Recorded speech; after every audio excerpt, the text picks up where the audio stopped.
my name's Dane Lemaitre. Welcome to the video. As you probably saw in a video I did not long ago, I built a layout for my Bachmann Skarloey. This layout's progressed quite a bit recently, and also just bought some of the narrow gauge wagons that go with it. I'm sure you'll agree they run very well indeed. And as you can see here, I've made a few modifications to the layout since you saw it in the last video that I did.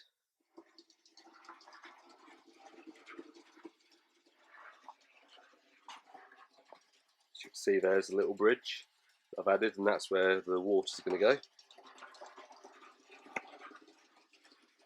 And the wagons all seem to run quite nicely.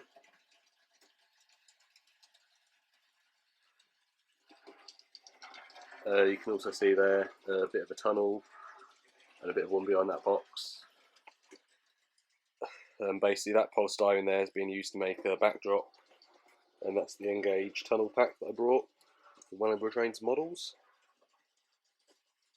Oh, and there's my cup of tea with a D on it. That's the D, which is my initial. So here you can see my Skarloey wagons. The one just here, you might notice, has a slightly different coloured shade of roof. That's because this is the wagon that I got a while ago, as you probably saw in one of my other videos, and that roof had a little scratch on it. However, I've now resprayed it, so it's a slightly different colour, but I actually think it looks a lot better. So you can see I've got two red vans. With the red vans, there's not a huge amount of detail. Well, there is a lot of detail, but not compared to the blue one, which I'll show you in a minute. And I'm sure you'll agree that these red wagons look very similar to the ones in the TV series.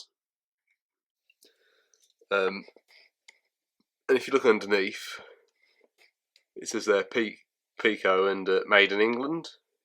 Probably just about to see there, and it's very rare to see anything made in England these days because there's not the manufacturing work around like there used to be.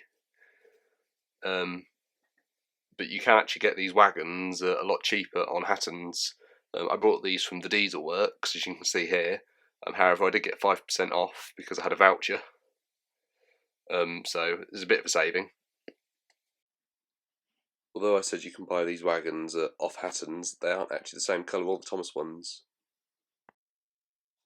I actually very recently popped into Hattons. Hattons used to be in Liverpool, and there's a photo of me outside of the one in Liverpool here.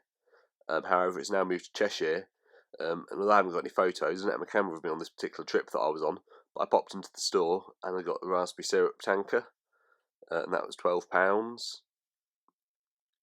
And so yeah, I thought the new stores are definitely a lot better because it is a lot bigger.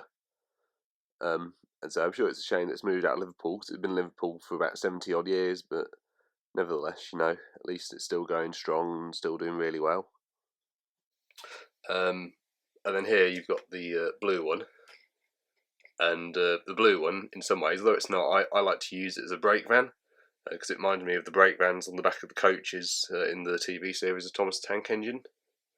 As you can see, it's got some lettering on it, SR, which I assume stands for Skarloey Railway, or even Sudrian Railway or Sodor Railway. I'm not too sure, but I like to think Skarloey Railway. But yeah, the detail on this one's absolutely superb. There's black bits on the doors. Yeah, pretty much. And then you can notice that on this side it has the brake pipe.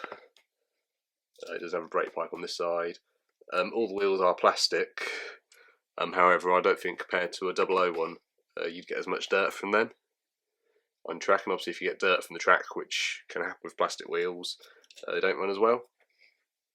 Then this one here, again, looks very similar to the ones that I've seen on Hattons, but are a bit cheaper.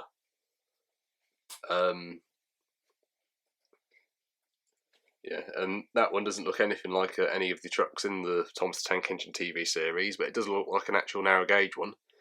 And looking at this, it actually reminds me of the trucks that Toby took the trees in Henry's Forest, and also the China clay trucks in the early TV series of the Thomas the Tank Engine. And what I intend to do is actually put a load in that and add some lead to it to make it a bit heavier, because these trucks, as you probably saw from the footage earlier, do run really well indeed. However, one of the problems I did have is they did come uncoupled a lot because the couplings were a lot smaller. They are a lot harder to couple up. And as they can be rolling along really well 1 minute and then suddenly come unattached like there, sort of thing. I probably did that with a bit of force, but yeah, they can come unattached quite easily. And even from Skarloey, his front coupling's not as good as his back one, I think it's fair to say.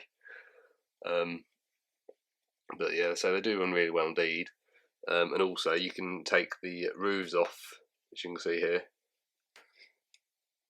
And then what I intend to do is actually put some lead inside of that as well, just to help it run a bit better, a bit smoother. But that's the roof back on. And like I said, I'm taking these along to the show that I'm doing next month at the Kingsway Centre. Please come along if you can. Thank you very much for watching this video. If you've got any questions you'd like to ask, please comment below. Thank you very much for watching, and goodbye.